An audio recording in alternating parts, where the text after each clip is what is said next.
Assalamualaikum warahmatullahi wabarakatuh. Hai semua, perkenalkan nama saya Damar Azani Susanto, mahasiswa dari Program Studi Teknik Elektro Universitas Singapura Bangsa Karawang.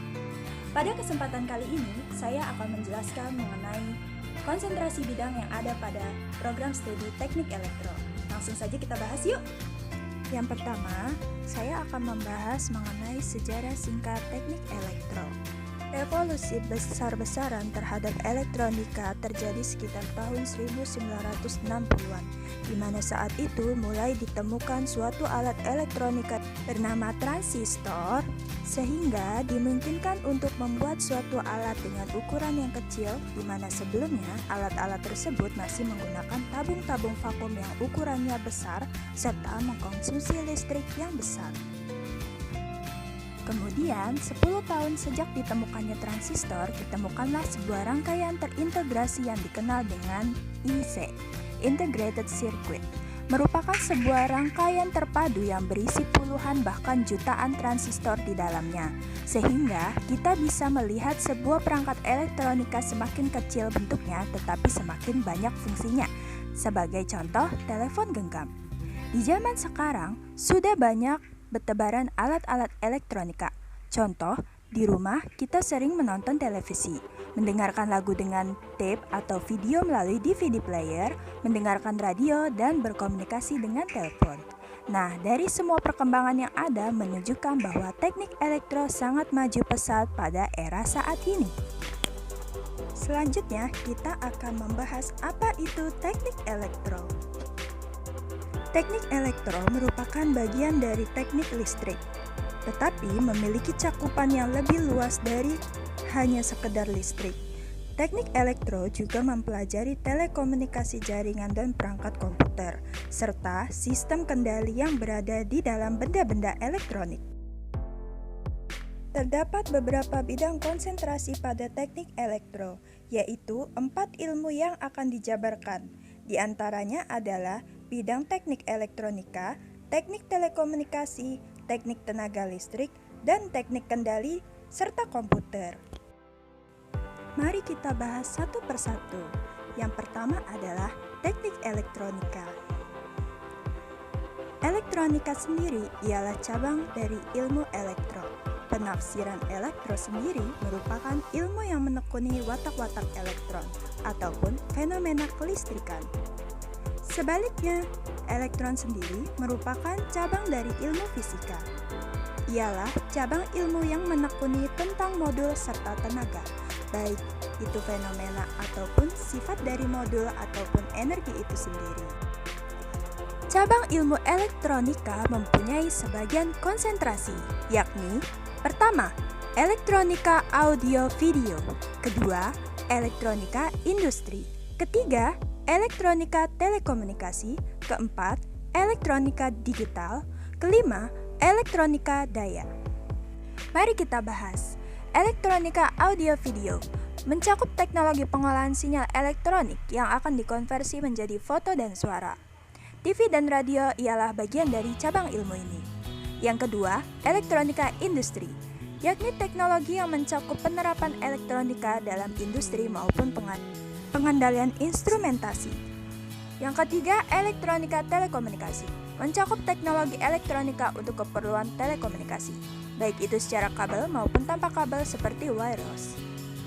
Yang keempat adalah elektronika digital, mencakup pemrosesan sinyal digital atau konversi sinyal analog menjadi sinyal diskrit. Pengolahan sinyal digital ini menggunakan rangkaian logika maupun dengan bahasa pemrograman pada microcontroller. Yang kelima adalah elektronika daya, mencakup teknologi elektronika arus kuat, mempelajari tentang transmisi energi listrik dan komponen elektronika daya besar.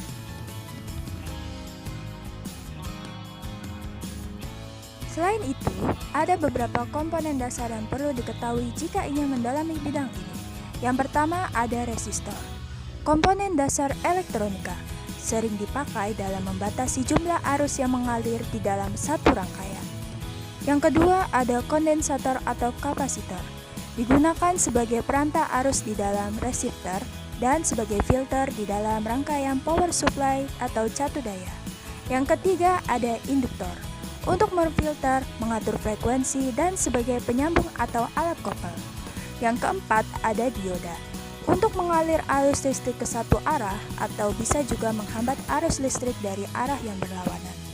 Yang kelima, ada transistor. Digunakan sebagai pemutus dan penghubung, penguat arus, penyearah, modulasi sinyal, dan stabilisasi tegangan. Yang keenam, ada integrated circuit. Berfungsi sebagai pengontrol, penguat, dan memori atau media penyimpanan. Yang ketujuh, ada saklar. Digunakan untuk memutus dan menghubungkan aliran listrik. Yang kedelapan, ada transformator. Menaikkan tegangan dan menurunkan tegangan listrik. Selanjutnya, kita akan membahas teknik telekomunikasi. Teknik telekomunikasi mempelajari semua aspek tentang berkomunikasi dalam jarak jauh, mulai dari sinyal, transmisi data, jaringan komputer, radio, teknologi radar, teknologi seluler, broadcast televisi, dan satelit.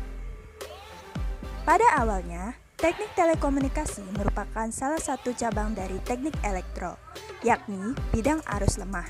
Karena perkembangan teknologi telekomunikasi yang sangat pesat, ilmu yang dipelajari juga semakin banyak, dan saat ini dijadikan jurusan tersendiri di beberapa perguruan tinggi.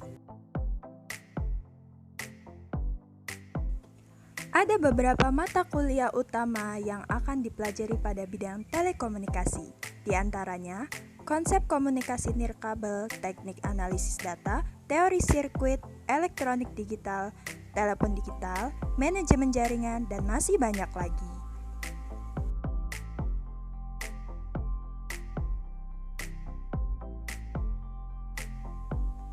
Selanjutnya, kita akan membahas teknik tenaga listrik.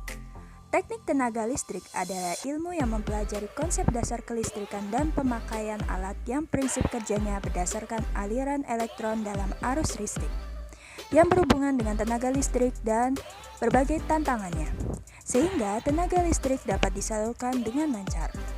Teknik tenaga listrik secara khusus berkaitan dengan pembangkitan dan aliran daya listrik dari satu tempat ke tempat lainnya.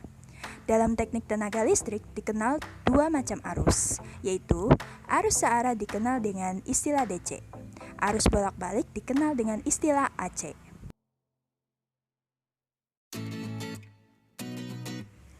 Ada beberapa materi yang dapat dijadikan bekal untuk perkuliahan bidang konsentrasi teknik tenaga listrik, yaitu pertama, sistem tenaga.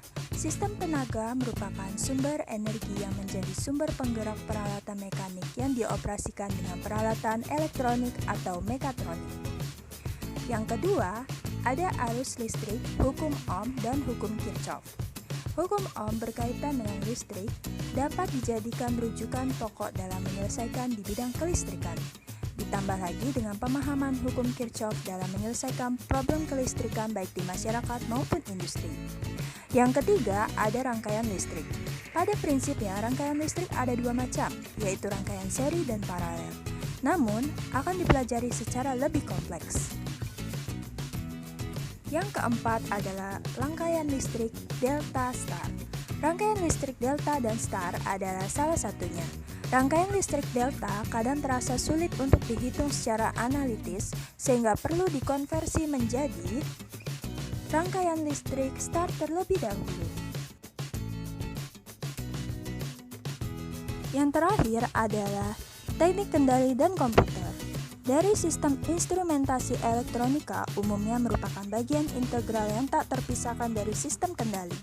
Sedangkan pada sistem kendali digital, teknik komputer berperan dalam rancangan pengendali digital. 1. Bagian kendalian atau yang dikendalikan, yang bisa merupakan peralatan, perangkat, atau proses yang menghasilkan luaran. Yang kedua, bagian pengendali yang juga bisa merupakan peralatan, perangkat, atau proses yang menghasilkan isyarat kendali untuk mengendalikan kendalian.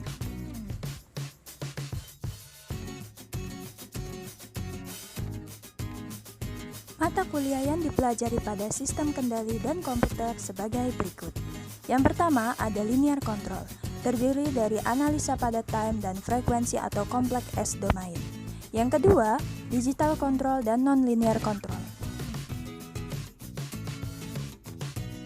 Nah, tadi kita semua sudah membahas mengenai konsentrasi bidang yang ada pada teknik elektro.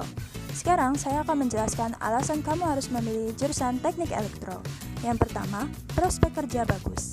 Saat ini listrik menjadi kebutuhan pokok manusia, maka dari itu di bidang kelistrikan sendiri akan terus dibutuhkan seiring dengan perkembangan zaman. Yang kedua, gaji yang relatif besar. Yang ketiga, teknik elektro kunci kemajuan teknologi. Yang keempat, pilihan konsentrasi yang luas. Yang kelima, dapat mengembangkan energi ramah lingkungan. Yang terakhir, prospek kerja. Tenang saja, jika kamu ingin memilih teknik elektro, maka prospek kerja bagi lulusan teknik elektro sangat banyak. Yang pertama, teknisi di perusahaan elektronika. Yang kedua, dosen atau guru. Yang ketiga, bekerja di BUMN. Yang keempat, wirausaha. Yang kelima, software developer. Yang keenam, system engineer. Yang ketujuh, electronical design engineer. Yang kedelapan, project engineer. Yang kesembilan, control engineer. Dan yang kesepuluh, pegawai negeri.